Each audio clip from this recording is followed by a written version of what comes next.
Okay, सो अपन पढ़ते हैं कि भाई मैनेजमेंट प्रिंसिपल्स का मतलब क्या होता है। So management principle is a broad and a general guideline for decision making and behaviour. The most important thing management principle में ये है।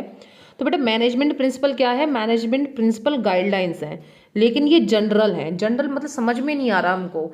देखो पहले फर्स्ट चैप्टर जब हमने करा था, कहने का मतलब जब हमने यूनिट नंबर 1 करी थी, तब मैंने आपको बताया था कि भाई जो भी प्रिंसिपल्स अपन पढ़ने वाले हैं, है ना, जो भी प्रिंसिपल्स अपन पढ़ने वाले हैं मैनेजमेंट के, वो ना फ्लेक्सिबल होते हैं, रिजिड नहीं होते। और दूसरी बात, इस चीज को कंफ्यूज मत करना। देखो बेटा दो चीजें हैं, एक है functions of management. Functions of management है प्लानिंग, ऑर्गेनाइजिंग, है ना, planning, organising, staffing, directing, controlling.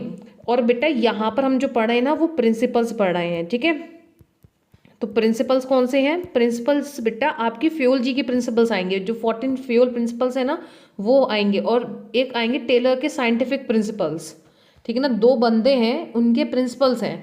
तो वो है ये चैप्टर, फंक्शंस ऑफ मैनेजमेंट का चैप्टर। आगे बढ़ते हैं हम। तो भाई मैनेजमेंट प्रिंसिपल्स जो हम पढ़ने वाले हैं ना, उससे एक मैनेजर को आइडिया लगता है कि भाई ऑर्गेनाइजेशन में कैसे कैसे चीजें चलती हैं। लेकिन फॉलो कर लो, अच्छी बात है, लेकिन ये जनरल गाइडलाइंस है, रिजिड गाइडलाइंस नहीं है कि भाई ऐसा ही फॉलो करना है। तो काफी बार क्वेश्चन आता है, तो फिर हमें पढ़ने क्यों है जब हमें ये ऑर्गेनाइजेशन में? बेटा जब आप ये पढ़ोगे ना, तभी तो बेस बनेगा, तभी तो चीजों को समझोगे। और जब चीजों को समझोगे तो वो अकॉर्डिंग टू सिचुएशन आप फ्लेक्सिबल कर दोगे उस चीज को, क्योंकि भाई इन्वायरमेंट कैसा है? डायनेमिक, तो आपको चेंज करना होता है। तो मैनेजमेंट प्रिंसिपल्स क्या होते हैं? गाइडलाइंस। ये जनरल गाइडलाइंस है, रिजिड नहीं है, जस्ट जनरली है। अब कहने का मतलब क्या है, अगर हम देखें, अगर आपको मैनेजमेंट प्रिंसिपल्स को और अच्छे से समझना है, तो मैनेजमेंट प्रिंसिपल्स और प्योर साइंस के बीच का डिफरेंस समझेंगे, तो आपको मैनेजमेंट प्रिंसिपल्स पे और क्लैरिटी मिलेगी कि भाई मैनेजमेंट प्रिंसिपल्स क्या होता है, ठीक है। मैनेजमेंट प्रिंसिपल्स फ्लेक्सिबल हैं अकॉर्डिंग टू सिचुएशन, लेकिन भाई साइंस के प्रिंसिपल रिजिड हैं। साइंस में कोई प्रिंसिपल आ गया तो वो बेटा वैसा ही का वैसा रहेगा हर सिचुएशन में, और ये फ्लेक्सिबल होता है। तो कुछ कुछ बातें आई थिंक आपको समझ में आ रही हैं, है ना। अब भाई ये सिचुएशन बेस्ड नहीं होते, तो ये तो सिचुएशन ही बेस्ड होते हैं मैनेजमेंट प्रिंसिपल्स। दो बार लिख गया ये डायनेमिक होते हैं, इनको इन्वायरमेंट के साथ चेंज होना होता है। ये डायनेमिक नहीं होते, ये चेंज नहीं होते with the time. Principles are evolve through experiments, यहाँ पर एक्सपेरिमेंट्स के बेसिस पे होते हैं, ठीक है।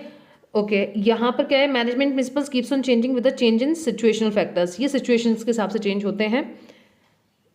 अब भाई सिचुएशन के हिसाब से क्यों चेंज हो रहे हैं? क्योंकि भाई ह्यूमन बींग्स है ना, वहाँ पर ह्यूमन बींग्स का इन्वॉल्वमेंट है, इसलिए चेंज हो रहे हैं, ठीक है। तो ये मैनेजमेंट प्रिंसिपल्स आपको समझ में आ गया। भाई प्रिंसिपल का मतलब हो गया गाइडलाइंस, लेकिन आपको पता है मैनेजमेंट बेटा फ्लेक्सिबल इन नेचर होता है। Management principles are flexible in nature, follow कर लो तो बढ़िया, और अकॉर्डिंग टू सिचुएशंस आप उसे चेंज कर सकते हो, ठीक है।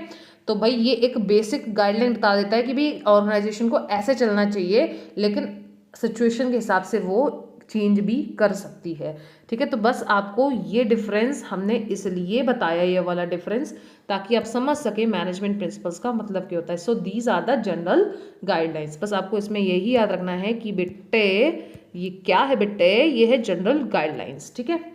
अब गाइडलाइन क्यों है? क्योंकि भाई हम डिसीजन बना सकें, है ना, बिहेवियर जान सकें लोगों का, बस दैट्स इट। अब हम आगे बढ़ेंगे।